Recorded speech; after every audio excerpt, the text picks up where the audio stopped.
What's going on, guys? We look at my first classic castle review with the LEGO Royal Knights Skeleton Surprise. Royal Knights was a theme released in 1995 with 7 sets in the wave, and this is one of many. This is one of the smaller sets. This set costed $8 back then, which is about $16 now in today's money, which is double in value. If you want to purchase this set now, brand new, it would cost you a little bit over $100, and a used version is just about $25, which I had paid for this one right now. This set includes 2 minifigures, a Royal Knights soldier, and you guessed it, a skeleton. Now what's cool is this is the first skeleton to be released in LEGO ever. LEGO released a bunch of skeleton minifigures in 1995, and this just so happened to be utilized here for a really cool play feature, which I'll show later on. And of course, this is a classic LEGO castle set, so the minifigures are very, very retro looking. We have that Royal Knights logo slapped right onto the torso, exact same print as the one he has on his shield. And next, we have our skeleton minifigure. This is pretty much the same skeleton minifigure you see in today's sets, but the biggest difference is that this skeleton uses ball joints for the arms. So we get those really classic flappy arms. Now there's a debate in the LEGO community about which skeleton is better, the ball joint ones or the one with the more like droid arms. Personally, I think I like the ones with the ball joint because there's more articulation.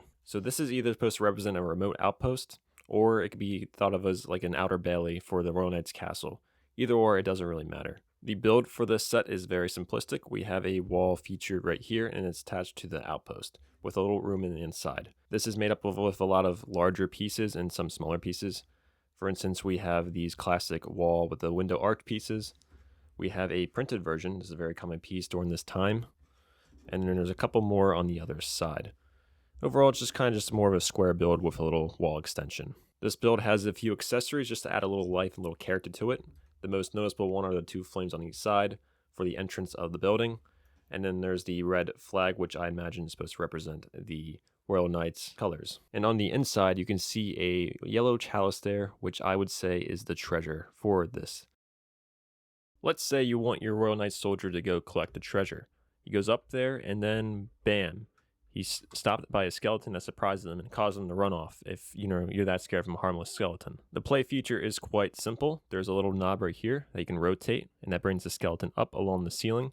And you use this a lance, and there's like a technical pin there, and it connects to another technical pin, and the lance keeps the skeleton propped up. And just to activate it, you just simply remove it, and the skeleton comes out. It's a great play feature and a great utilization of the skeleton. Besides the play feature and the skeleton, there's nothing in the room. It's just a bunch of empty space. It's kind of hard to get your minifigure in there, and you could remove this plate piece on the top, but my LEGO set, it's about a 25-year-old set. These pieces are old, so it's quite wedged in there. So for me, it's not practical to remove these pieces without damaging them. I also forgot to mention that this set is built on a 8x16 green base plate. Now, let me know in the comments down below, do you guys prefer when LEGO uses base plates to build sets, or you like the use of plate pieces and smaller pieces to create illusion of a base plate? I'd say that the play logic for this set is a bit strange that you have to use a Royal Knight to infiltrate this building. That's similar architecture to the other sets in this line. Personally, to me, it makes more sense to have the Royal Knight to guard this outpost, and you can have a Dragon Master or a Fright Knight infiltrate. That's just me though. I do not own the box for this set, but when I bought it used, it did come with the advertisement and 2 adverts that came with it. Here are the instructions. They are very simplistic.